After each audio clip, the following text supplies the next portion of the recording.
নেপালের সীমান্তবর্তী রাসুয়া ও নোয়াকুট জেলাসহ আশেপাশের এলাকায় বুধবার হঠাৎ প্রবল পাহাড়ি ঢল ও কাদামাটির প্রবাহে ভয়াবহ বিপর্যয় নেমে এসেছে।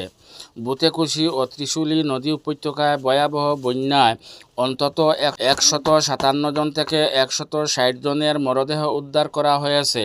শত শত মানুষ নিখোঁজ রয়েছেন, যার মধ্যে বহু বিদেশি পর্যটকও আছেন। মৃতের সংখ্যা আরও বাড়তে পারে বলে আশঙ্কা করেছেন কর্তৃপক্ষ আইবিবিসি।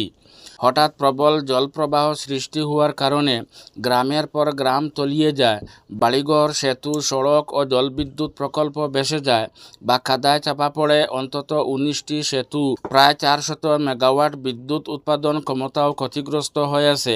নেপালের পর্যটন বোর্ড ও পুলিশের হিসাবে শতাধিক বিদেশি পর্যটক সহ মোট কয়েকশো মানুষ নিখোঁজ। এদের মধ্যে ভারতীয়, আমেরিকান, ব্রিটিশ সহ বিভিন্ন দেশের নাগরিক রয়েছেন। স্থানীয়রা জানিয়েছেন, মুহূর্তের মধ্যে পানি এসে সব কিছু ভাসিয়ে নিয়ে গেছে। ঘর বাড়ি, সম্পত্তি ও জীবিকা সব শেষ হয়ে গেছে। অনেক পরিবার অসহায় হয়ে পড়েছে। উদ্ধার কাজ চলছে। সেনাবাহিনী, পুলিশ ও হেলিকপ্টার মোতায়েন করে, তবে পানির উচ্চতা ও ভাঙ্গা সড়কের কারণে অনেক জায়গায় পৌঁছানো কঠিন হয়ে পড়েছে। নেপাল সরকার আন্তর্জাতিক সহায়তা চেয়েছে।